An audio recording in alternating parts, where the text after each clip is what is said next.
आप में से हर किसी को अपने इर्द गिर्द, अपने दोस्त अहबाब में नाकाम लोग भी मिलते हैं और कामयाब लोग भी मिलते हैं।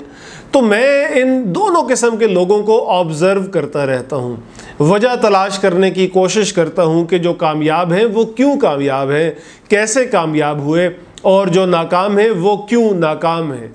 मैं हूँ उमैर महमूद और सेल्फ हेल्प उर्दू की इस वीडियो में आपको नाकामी की 18 वजूहात बताऊँगा। अच्छा, ये भी एक हकीकत है कि हर शख्स के लिए कामयाबी और नाकामी की डेफिनेशन मुख्तलिफ है। कोई दौलत मिलने को कामयाबी समझता है, कोई बहुत बड़ा ओहदा लेने को कामयाबी समझता है, और कोई 2 वक्त की रोटी कमा ले तो उसे ही कामयाबी समझता है।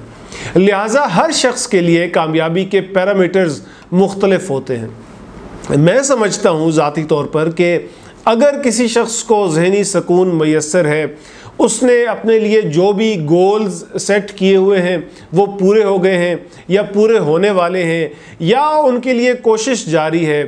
किसी शख्स को मंजिल अगर नहीं भी मिली लेकिन उसे अपनी मंजिल नज़र आ रही है, तो इस सारे प्रोसेस में अगर कोई शख्स पुरयकीन है, पुरज़्म है, तो वो कामयाब है। तो अपनी इस डेफिनेशन पर मैंने उन लोगों को स्टडी किया जिन्हें मैं नाकाम समझता हूँ, और उन वजूहात की एक लिस्ट बनाई जिनकी वजह से मेरे ख़्याल में ये लोग नाकाम हुए। तो जनाब, मेरे मुताबिक वो लोग नाकाम होते हैं जिन्हें पता ही नहीं होता कि उन्होंने ज़िंदगी में करना क्या है। उन्होंने कुछ करने का सोचा ही नहीं होता, कोई गोल ही नहीं सेट किए होते, उन्हें ख़ुद पर यकीन ही नहीं होता कि वो कभी कुछ कर भी सकते हैं या नहीं। सुस्ती का शिकार रहते हैं, काम ना करने के बहाने बनाते रहते हैं। अगर कभी उन्हें कुछ करने का ख्याल आ भी जाए, वो कोई गोल बना भी लें, तो उसे अचीव करने के लिए कोई प्लान नहीं बनाते, फिर प्लान किए बगैर काम शुरू कर देते हैं। कोई रिसर्च नहीं की होती, कोई सोच विचार नहीं की होती, सिर्फ अंदाज़ों की बुनियाद पर काम शुरू कर देते हैं। जब कोई मुश्किल आती है तो उसे हल करने के लिए भी कोई प्लान नहीं बनाते, बस सोचते रहते हैं कि एक दिन सब कुछ खुद ही ठीक हो जाएगा।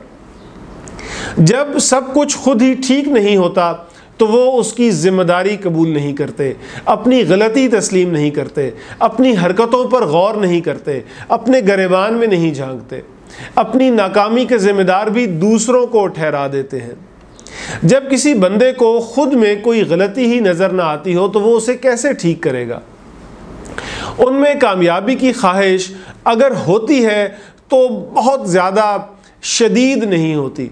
जैसे कहते हैं ना कि बर्निंग डिज़ायर, ऐसी ख्वाहिश जो हर वक्त आपके सर पर सवार रहे, वो उन लोगों में नहीं होती। मेहनत करने की विल नहीं होती, अज़्म नहीं होता, मुस्तकिल मिजाज नहीं होते, परसिस्टेंट नहीं होते, लग कर काम नहीं करते। इस वजह से कामयाबी के रास्ते में कोई मुश्किल आए तो उससे लड़ते नहीं हैं, हार मान लेते हैं, काम छोड़ने के लिए तैयार बैठे होते हैं, शॉर्टकट ढूंढते रहते हैं। कामयाबी के लिए जो मेहनत दरकार होती है वो नहीं करते। तनकीद से बहुत डरते हैं, इस बात से डरते रहते हैं कि लोग क्या कहेंगे। डिसीजंस नहीं लेते क्योंकि डिसीजन पार ही नहीं होती।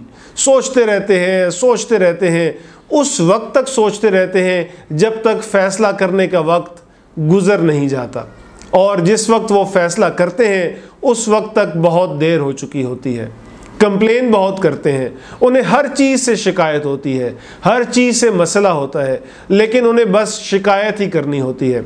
जिस चीज़ से मसला है उसे दुरुस्त करने की कोशिश नहीं करते।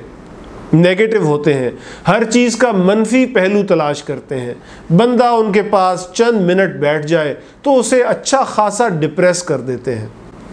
तो जनाब, अगर आपको भी लगता है कि आप नाकाम हैं तो उस नाकामी की वजूहात, रीज़न्स, वो मैंने बयान कर दी हैं। आप ये रीज़न्स ख़त्म कर दें, नाकामी भी ख़त्म हो जाएगी।